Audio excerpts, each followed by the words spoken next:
Hello, everybody. Welcome back to a brand new episode of the Up-Beet Dietitians podcast. Hello, everyone. Today we are bringing a much more low-key and fun vibe to the podcast. Today we're going to be talking about what your dietitian niche says about you. Some good old personality evaluating and speculating. We're going to talk about different areas of dietitian or different areas of like dietetics. And then also like from a content creation side, I feel like this will be fun. Like what you Ooh, specialize in, what that might say about you and what you might thrive doing. And then of course we'll have to do some deep dives into our own situations and what that actually says about us. I'm excited. So we just like two silly little dietitians talking about whatever with literally no data to back this up. It's just us being Mm, goofy little girls. yep. A nice change of pace from the whirlwind that this season has been Yeah, so far. agreed. But before we get into it, make sure you subscribe to the YouTube channel. If you aren't already, what are you doing? Just go to Up-Beet Dietitians and subscribe. You can see our beautiful faces every time and watch us chat and eat with us or talk with us, whatever you want to do. Yeah. And then if you're able to, we have exclusive content on Spotify for $2.99 a month where we share all of our bonus questions and provide more content for you guys. And it's much more low key over there. It's a lot less stressful. So probably a It's little bit always more just two fun. girls being goofy. Yeah. Yeah. But yeah. Let's I'm get into it excited. though. Okay, let's talk about the So niches first. So, like, when you hear dietitian, what are the different jobs that someone could be doing? yes. So remember when we made a video, I'm already turning. Remember when we made an episode that was like, you're a dietitian, now what? That's like This is like, episode two or something, or this three. is I a don't nice remember. little shout out to that episode where we talk about all the different areas of dietetics you can go into. But now we're going to be talking about what that says about you. So a little bit more fun. But the main areas we're going to be talking about, these are pretty broad. There's a lot you can do within all of these, but we're going to probably keep them pretty broad because we'd be here forever. There is clinical, which is like think like hospitals, think outpatient, inpatient, a lot more Tube in feeds. tube feeds, stuff like that. There's food service, and this can be from like restaurants to working on menus to like cafeterias to being a kitchen manager. And then there's social media, which there's so much that could be with that, just like an influencer status or managing someone's social media or being a media spokesperson, stuff Virtual like that. assistant. Mm-hmm. And then community, probably the one that's talked about, I think, the least, where we think like our nice WIC dietitians, shout out to them, love the work they're doing, working with kind of more like community events. And like typically this I see in like more like lower income areas, just talking about like food accessibility, stuff like that. A very underrated side of dietetics. I didn't know anything about it until I did it during my internship, and it ended up being my favorite rotation. Mm-hmm. What was your favorite rotation? I don't know if we talked about this before. I think I liked food service. But that's because I worked with like Controversy. amazing people That makes a and huge like difference. it made the like very mundane like work very fun. Like they Yeah. had me like trying like the head chef was like teaching me things. I was working in the cafe. I was doing all these fun little things and I got to eat a lot. So like That it makes it wasn't fun. that bad. I think I would have made like the sports nutrition one a little bit better, but that was in peak COVID. So it was all Same. virtual and it wasn't really real. Yep. Same for me. I was supposed to do my like selective one with a sports dietitian, and then COVID happened, which we talked about. Yay. We've discussed that in an episode. We could link that below. Yeah. So yeah, like Emily said, with each of these different niches, there's like a ton of different, like even more niche down things you could be doing. I was Googling when working on this outline, and this dietitian blogger made a post about like 101 niches you can do as a dietitian. And that wasn't even like all of them. That was just like, Oh my gosh. it's still a lot though. It's like, Yeah. I mean, there's PCOS, talked about with Sam recently. I mean, Like literally any literally disease. any disease or medical condition. Yeah. And then you can like go even further and do like just women, just men. You could do like certain ethnicities of people. Like you can literally go so niche. And I think that depends on the type of work you do. Like for us being content creators, it is important for us to niche down pretty far. But if you're like working a private practice brick and mortar, you don't want to get so niche that you have like two clients in your area. So it depends on where you work. Yeah, definitely have to adjust it to your situation. Yeah. But let's get into the first one. And this is all speculating. Like nothing is That's backed literally by all this is. So if your niche is clinical and you're a clinical dietitian, I think you're someone that is very like it's known that a lot of dietitians are pretty type A, but I think you're incredibly type A, maybe Oh, to yeah. a fault. If you are a clinical dietitian, I think you really enjoy science and you really enjoy puzzles and challenges and seeing like different things and trying to keep like to have different things going on every day, depending on the setting. I'm gonna say I'm thinking like strengths and weaknesses. Mm. My weakness, I think, is one, the like type A to a fault. And then two, I think maybe you have a little bit of a superiority complex Oh, for sure. That's a good one. because you're a clinical dietitian and you're oh so smart. You get to wear And your lab coat, I'm have your little partially a clinical clipboard. dietitian, so Same. we are saying these about ourselves as well. Yep. Yep. But we're just speculating. It's all in good fun.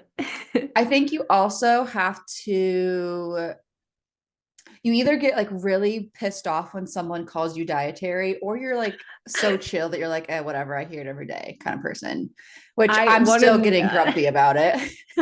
same. Same. I probably still get grumpy about the misspelling of dietitian, to be honest. Like Yes. not as much as we were in our episode 2, but it's still a little like it's 2024 and we're spelling dietitian wrong. Like, Especially on like social media, which I know is not our niche right now, but it's in my name. My username is Dietitian Hannah. It's right there. Like when you're going to comment back to me and spell it wrong to make fun of dietitians, at least like act like you know what you're talking about. yeah. But anyway, we'll get to the social media side in a minute. But yeah, Mhm. I agree with all of your personality assessments of a clinical dietitian. I think there is a big difference though between inpatient versus outpatient personality wise. I think the Mhm. inpatient ones are the ones who are more of that superiority complex, very sciency, very smart, lab coat, carry your laptop around kind of gal. The outpatient is a little bit more type B, but as someone who works partially in outpatient, I am not a type B personality, so it does not apply to all, but I think it does allow those who are a little bit more free spirited to work clinically, work in a hospital setting, but not have to be so type A by the book. Yeah. Definitely a big difference there in the Ugh, outpatient and I, inpatient. I couldn't go back to inpatient. I think about all the time about my rejections from hospitals that you know about. Mm-hmm. And I'm so thankful every day that I did not get a hospital job. Yeah. Yeah. That's that's and I know there are people in the hospital that love their job, dietitians that love working in the hospitals, but I'm like it's so much and it I doesn't sound fun or relaxing. no, I don't know. One thing I would like about it, which I guess we can get to later too, when talking about like us specifically and our personalities, working outpatient, it's a lot of course, like face to face work, which I love meeting people, but my personality is just like I'm so introverted and it's exhausting working with patients all day long. So I think that Yeah. would be one thing I like about inpatient is that you don't have to visit every single person. And when you do, they usually don't want to be talking to you. So it's a lot It's like quicker. 5 minutes. Yeah. They're like complaining about the food. And you're like, okay, I'm done.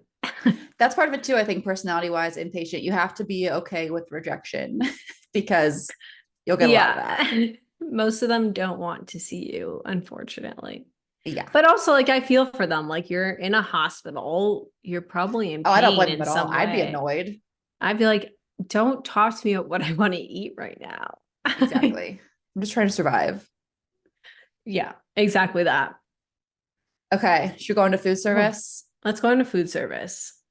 As someone who worked a long time in food service, not as a dietitian, but there is a type of personality who works in food service. So yeah, with food service, you can do it like in a hospital setting. Like when I was interning and doing my food service rotation, there was a dietitian who like ran the kitchen basically.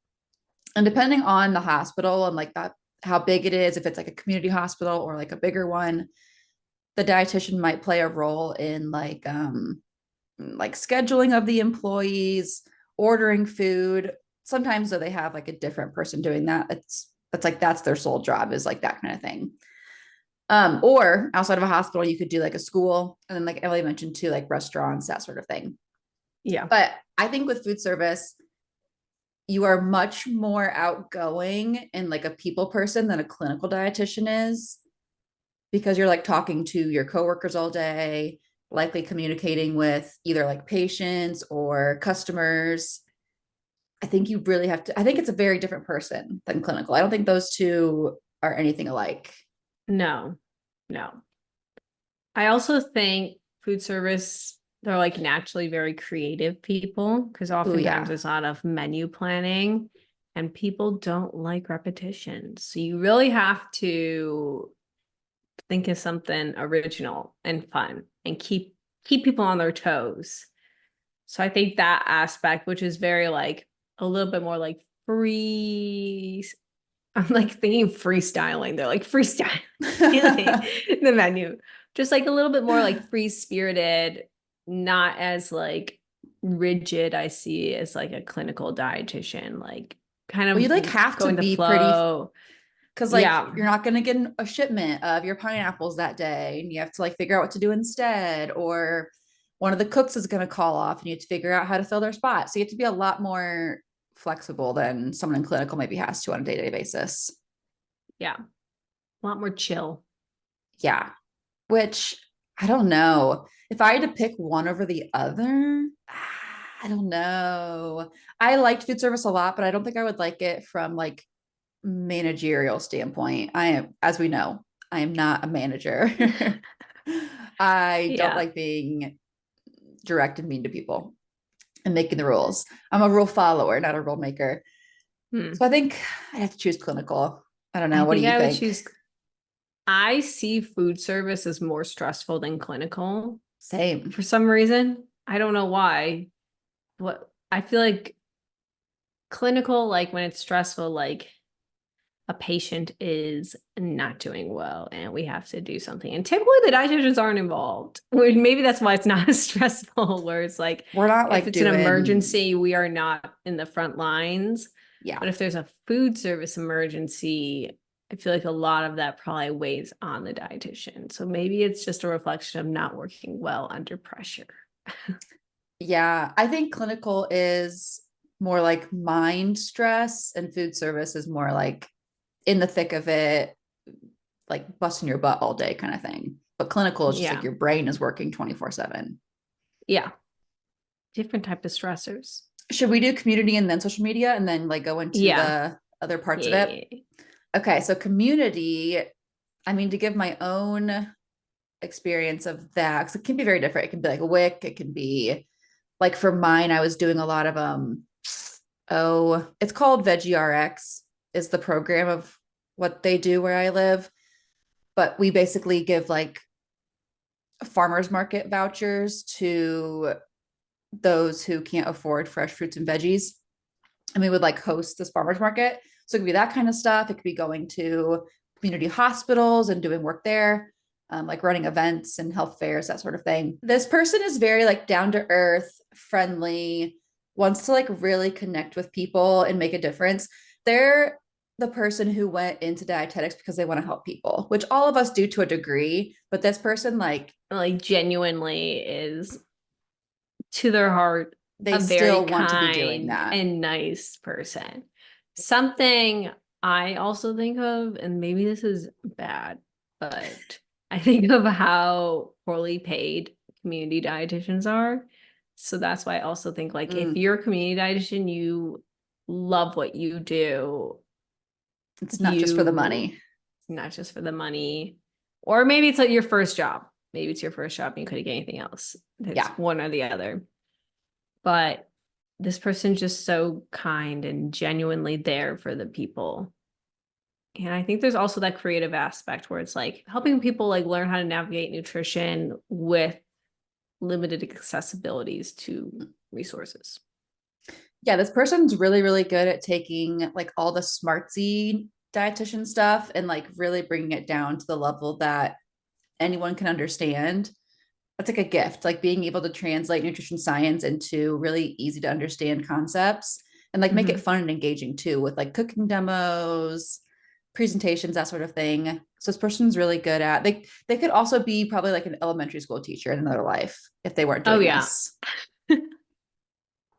that is the equivalent. Uh-huh. Right. I'm trying to think of flaws of community. I Maybe don't you're think there too are nice. any. Yeah, they're the nice people. We're not good enough for community dietitians. No, but bless their hearts. I Bless their love all the hearts. community dietitians. Let's do social media. I feel like this is going to be like, I feel like there's not a certain type because, and I'm only basing Mm, this off of our guests, like, true. so initially my thoughts for a social media dietitian, very extroverted, Mm, very like outspoken, super creative, Canva girly to Canva their girly. personality. They are very technologically savvy. Mm, They are chronically online to stay up to know on everything going on. And I think they're just really good at being personable through a screen, which I think is really challenging to do when mm, you cannot gauge your audience. You're talking at something that gives you no feedback. true. That's a good point. I say this, but then we've had a lot of guests on our podcast, as you guys know. And like we've had like some pretty big name people come on, and I feel like I always perceive them as very outgoing. But then when we talk to them, they're like so, I feel like almost like quiet. And maybe it's because like it's our first time meeting them, or Yeah. like they're nervous about being on the podcast. But they seemed just not like very much more introverted. And it's not to say Mm, like you can't be introverted and be good at social media, but I feel like when I look at a lot of their social medias, it seems that way, where they're just like so like reaching out to the people and whatnot. So that's very interesting to me. Goes to show social media is not always what you think it is, hmm as we tell you I guys. mean, I think of like myself, like I am not extroverted. I do social media because I get to like do it in my corner of my room with like a hood over my head and a blankie and a hot tea and like no one actually is talking to me. Yeah. There's other reasons too I like it as we'll get to, but I agree. I think at first your first thought would be it's someone who's very good at talking to people and putting themselves out there. But I think a big reason why a lot of us also go into it is because it's a way for us to not talk to people as much. Yeah. No, yeah. I've seen like big YouTubers get like seen in public and they're so shy. That'd be me. And people talk about how introverted they are. I'm like, I feel like it is so much easier than to talk to just like it's a lot easier when you don't really have to like be Yeah, actively listening or actively there as much. You're just talking at a recording device. exactly. Or we think about like the blogging social media dietitians, like That's the they're the like out. dream. They don't want to talk to anyone. Not even a camera. You just are like typing, Yeah, you no could literally words. full hermit rat That is my aura. ultimate goal. I do love like making the podcast and YouTube and that kind of stuff actually. So I don't think I'll ever stop doing that. But I would love if the blog was like my main thing, just click clacking all day on my computer. Oh, Yeah. and it's so helpful. It's free to people. Mm-hmm. You can still build a community that way, like in the comments and like wherever you like talk about your blog, like a Facebook group or whatever. So you still get that community building, which is a big reason to do social media too. You feel like you're like making a difference, but Yeah. you also get to be just a little hermit, which I love. Yeah. Yeah. I could probably go weeks without talking to anybody and I'd be okay. I would not be impacted by that negatively in any way. Yeah. You would thrive, I feel like, blogging. I think so too. And I like to write. So Yeah. follow me on my blog because I'm Follow working on Hannah's it. blog so she can be a hermit and type away for a Yeah. living. I'll still be here. You'll see my face on the podcast and on my YouTube, but What if that was it? that could Like be it. your 3 check-ins of the week are just that. Although that's still a decent amount.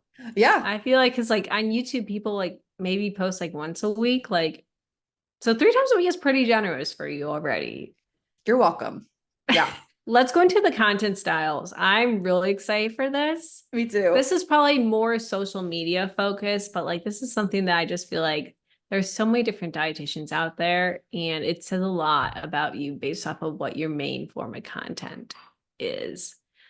So the first one we have is cooking videos. My mind, this person, one loves to cook. Of course. They love to cook. They love to eat. They love to try new things.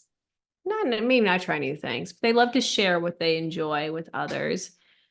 Depending on the video, I feel like they don't want to really cause that much Like controversy. controversy, despite the fact recipe videos get hate all the time, which blows my mind. I'm like, people are so bored. Insane. Those are my, that's insane. Like, why did you use the pink frosting instead of the blue on that cupcake? Yeah. Or like, I'm Oh my God. allergic to pineapples. Can you make an alternative for your upside down pineapple cake? It's like, what? That's But so funny. I feel like it's like, I also see cooking video people as introverts. They don't have to show their face unless they want They to. don't There's have to some show that the, do. but I feel like Some do like just oftentimes, hands. yeah, minimal interaction. And it's something you have to eat. So I unless think if I they're was a better cook, I would totally do that. That'd be a nice way to just like, again, you could like be a hermit in the background. You don't have to get dressed that day. Just your hands are Mhm. looking good on camera. Yeah. Could be nice. You have to have good like video and editing skills for this because Hmm. it's a very saturated market. People are really good at it. So you Yeah. got to stand out in that way for sure. Yes. So I think you're very creative. I think all of these are. If you're in social media, you got to be creative. But this one Hmm. especially, like you got to really, I think you have to have like again like photography, videography, like those skills that maybe you don't as much for like blogging and that kind of stuff, podcasting Yeah. even. Yeah. And you're normally on now like a time restraint because people's attention spans are so short, but you have to give enough that they know how to make it, but not too much that they get bored. It's a tricky science. Yeah, because if you don't give them enough, if you like just show the food and don't give enough breakdown of how to do it, they're gonna complain. Where's the recipe? How do I do this? Was that a half cup or a quarter cup? You got to find that perfect spot. The pacing of it is Yeah. challenging. Yeah. As someone who does cooking videos yourself, I don't know. Do you feel So, like, how do you feel about that?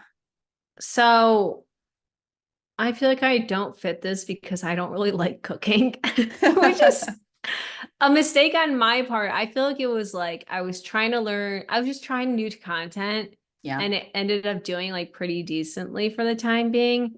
But then it became dinner would take like now like a third of the time longer because I'm setting up everything. I'm moving the camera, I'm moving the tripods, and that time point I'm getting hangry. Yeah. I think I could get back into cooking videos like that if I didn't work a 9 to 5. I was just thinking if that was like your job was like during the day, you're making cooking videos, that'd be I would love awesome. that. But you're just like recording the meals you're actually eating. I And agree. you're like It's tired after exhausting. a full day. That's not something I want to do. Hence why it's died off quite a bit. But Yeah. I do some long form cooking videos. So those are there. But you have to listen to my commentary a little bit. I like to talk a lot. That's the beauty of YouTube, long form. You get to like Yeah. really show your real self there, Yes. whether I'm it's trying to good think or of bad. flaws. What are some flaws of cooking video people? Oh, I'm trying to think of flaws of all of these. flaws. I was gonna say they're like full themselves, but they're not. That's not true. I No. don't feel that way. Well, maybe depending on the cooking person. There are some cooking accounts. This is not dietitians specifically, but there are some cooking accounts. The spicy dudes who are always like Cannot stand sexualizing them. I'm everything. like, can we stop violating the food, please? And what makes me so mad is their lighting and their production is so good. I'm like, What a waste. you're putting all of this effort into something so uncomfortable, and people watch it because like one, the It's food rage does bait. look good, and like they're intentionally initiating a reaction out of you. But I'm like, you could make such good content if you were Right. feeling up your food. I hate those. Same. I will note though, there are some people who give off like weird elitism vibes with their cooking. And I'm like, as soon as I don't see a lot of them, but as soon as I see them, I'm like, oh, swipe away. Next. Well, of course there is too, like the diet culture, wellness culture, cooking Yeah, people too. And we obviously don't love that.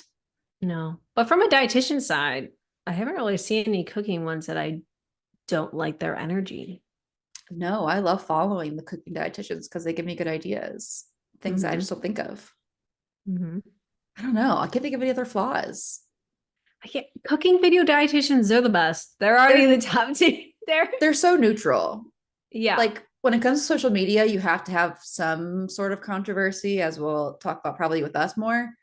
Mm-hmm. Obviously, you guys know that we're very controversial. We don't think we are, but the internet thinks we are. Yeah.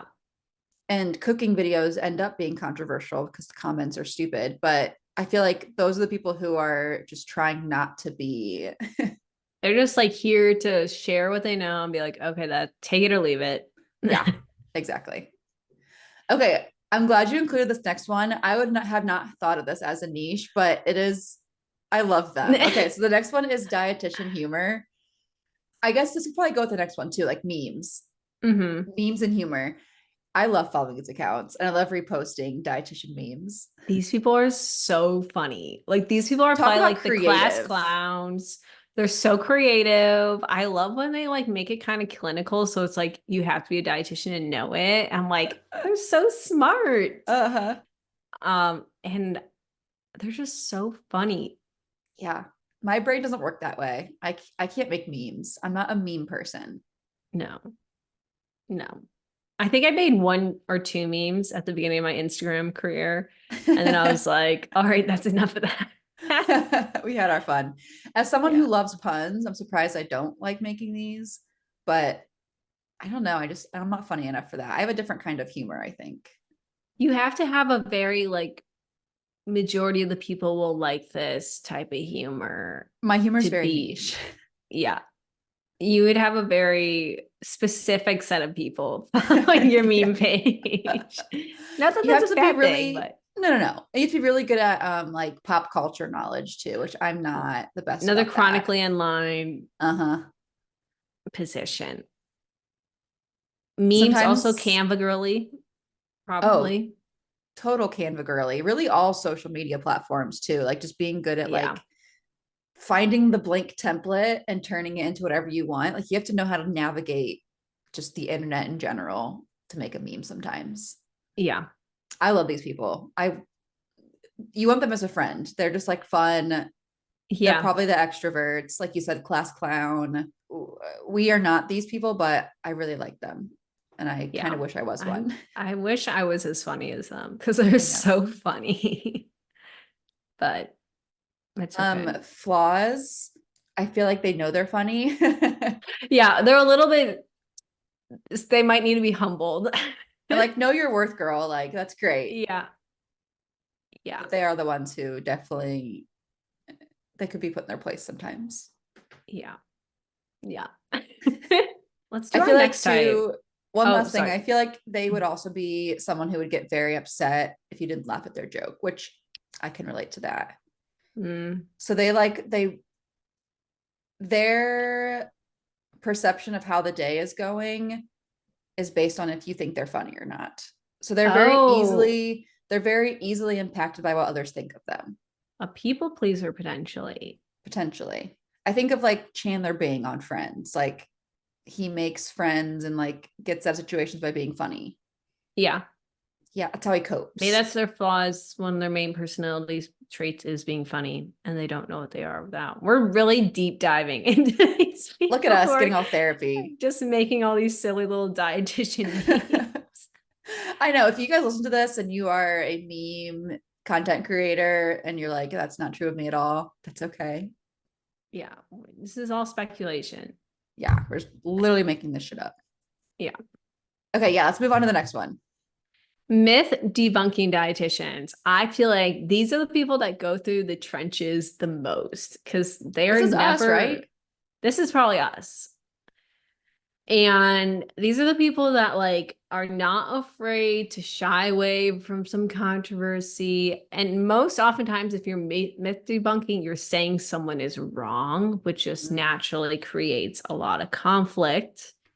I think you have to have, I think debunking dietitians have pretty tough skin because, especially in the nutrition world, everyone has their opinions. And if you're debunking myths, they're going to be the people that believe the myths that are on that side.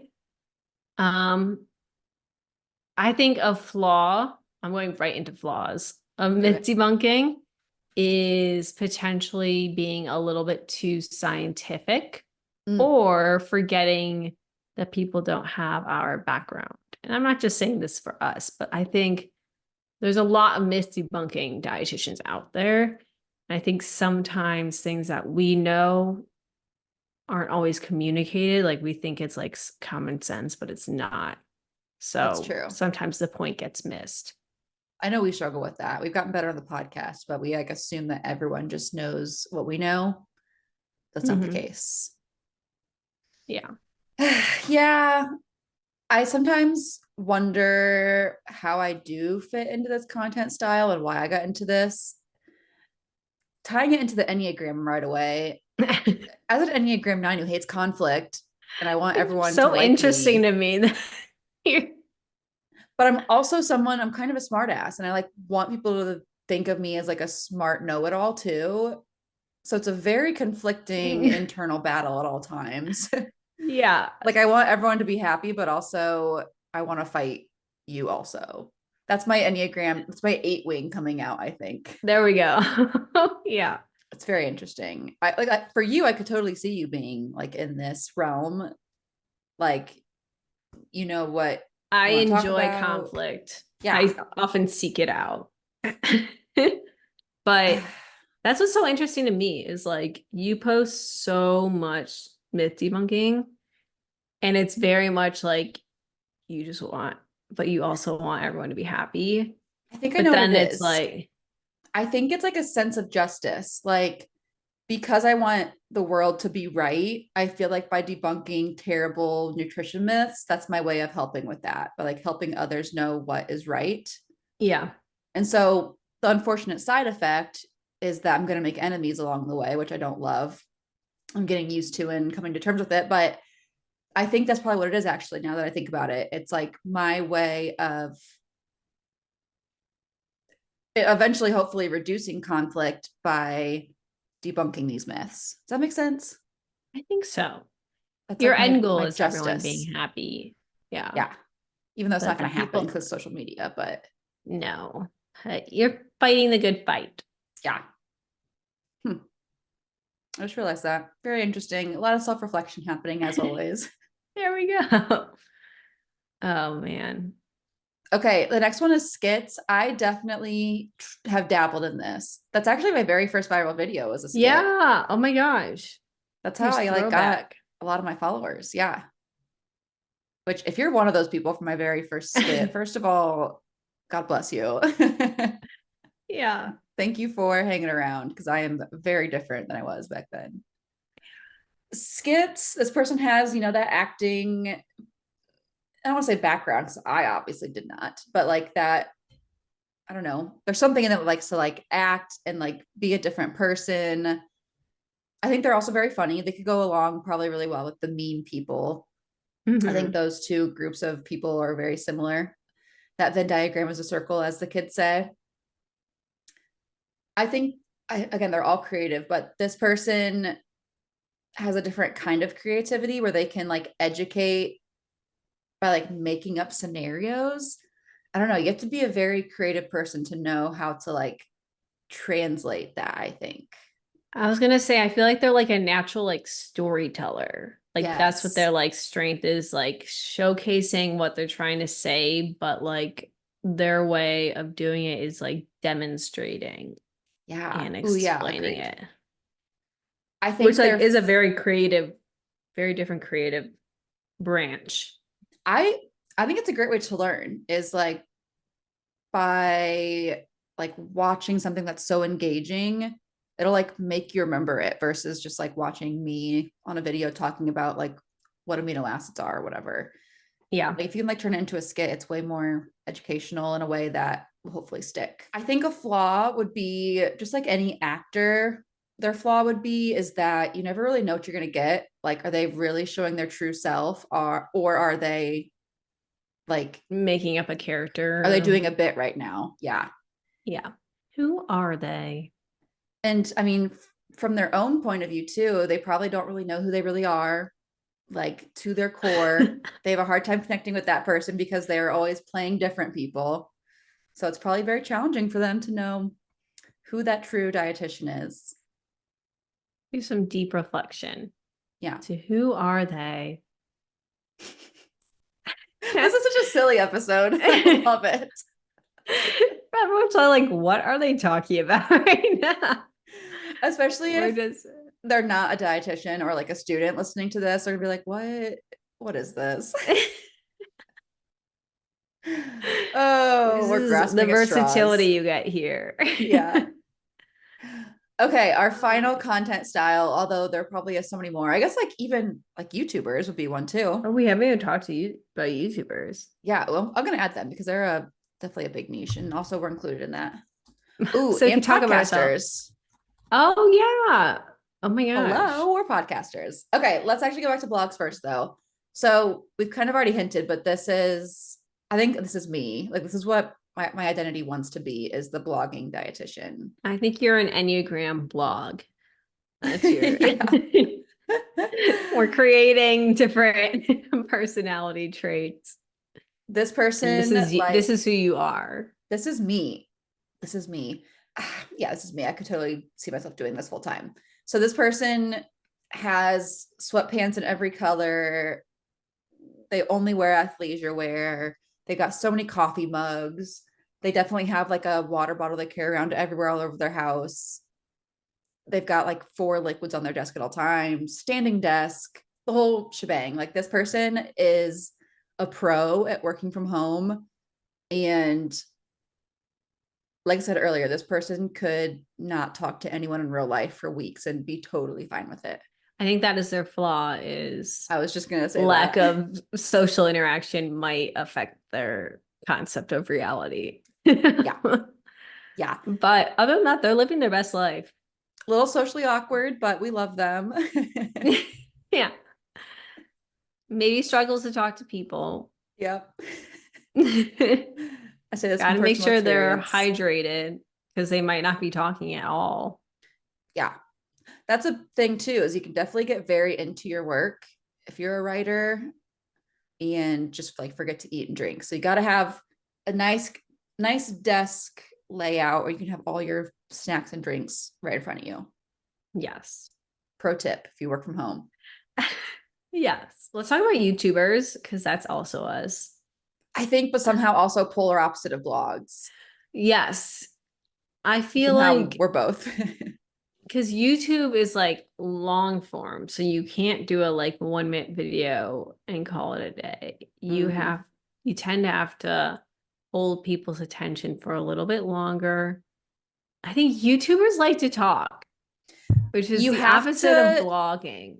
you got a little bit of what's it called? Like you think that you deserve to get attention. Your word deserves to be heard, like, Exactly. Which and podcasters too. Podcasters maybe even more so. podcasters I think might be more so. Like it's literally just a voice in your ear. Like you think you're so important that the words you're saying need to be listened to. Yes. I think YouTubers have to be creative. They're all creative, but like Yeah. keeping it interesting, like there's a lot more editing involved. There's a lot of different clips going on.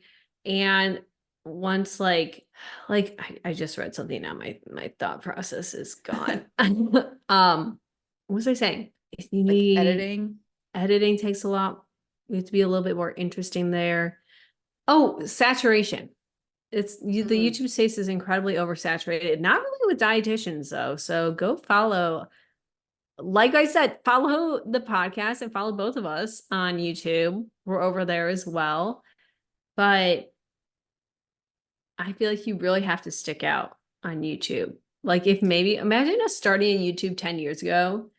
Like we were in college, so that would have been a mess because I we did wish we not would have have. time. But I think that'd be so funny. And that was like prime YouTube time, like the early Mm-hmm. 2010s. Instagram too. We would have grown so Yeah. fast. Yeah. So now it's a little bit, you gotta be a little bit more special and stick out. And And that's part also of it like, too, is like you can't just talk about dietitian stuff. yeah, Like I've tried that, like posting about like just educational content. It's good for like the YouTube algorithm more so, but you're not going to build a loyal following that way. People want to like actually know you if they're going to be watching these 15, 20-minute videos of you. They want to like hear about your yeah, life, what you're doing, what you enjoy. Like they feel like there's someone that they know. exactly.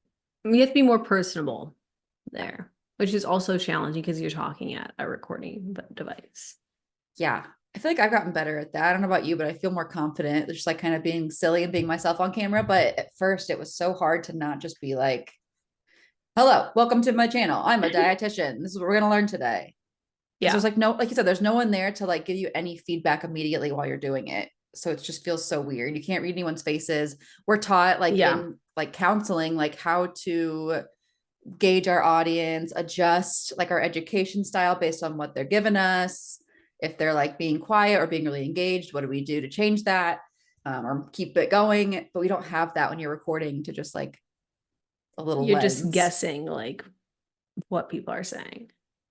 And that's why our content changes so much over months, years, decades, even if you do it for that long, is because we're always adapting based on the feedback we do get, but we get it later after the video is up. Mhm. We get the feedback to then change future videos. Yeah. It's Very tricky. interesting. Okay, something I'm curious about. I've been trying to reflect myself, but I tend to block out a lot of things, which I think I need to see a therapist to talk about that.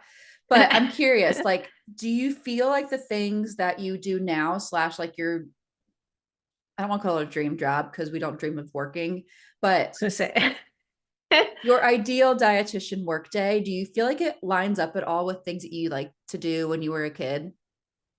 I think it does now, specifically because I think you know this. I used to make a lot of videos when I was a kid. I don't think I do that. Like, have I okay, this is something that I'm nervous to share with the public because I've had it under wraps for so long. Oh, One of my main things I would do like with one of my best friends growing up was remaking Backstreet Boy videos, like videos. And like they were like decent quality. Like we would really? record like it was an all day production of recording with props and all these things. And then it was a full day of editing where like we were syncing up the What? music. And that was a lot of what I did growing up. So the video editing and like creativity very much checks out. That's so funny. But I will not show any of the public any of these videos. Like maybe for $100 million, I will. Ooh, ooh. Maybe if we get like a certain number of like subscribers or something. If you a would agree to hundred, that. 100 million 100 subscribers. million. Maybe if we get, I'll let you because the decide thing, this, because of the thing is, course. there are other people in the video, so I need to get their consent Okay. as well. And of But it would, course, once we get that many subscribers, that's more eyes on this video. yes. So it's going to be a high amount. We'll just say that. Yeah. We're nowhere near But it, so we don't have to decide right now.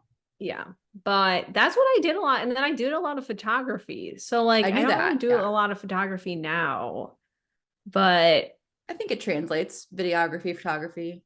yeah. But then I'm thinking of like clinically, my job's like pretty low key, which I enjoy. Yeah. Would I be doing it if I didn't have to? No, because I don't want. I'd rather just not work a 9 to 5. Don't dream Or, of labor. Yeah.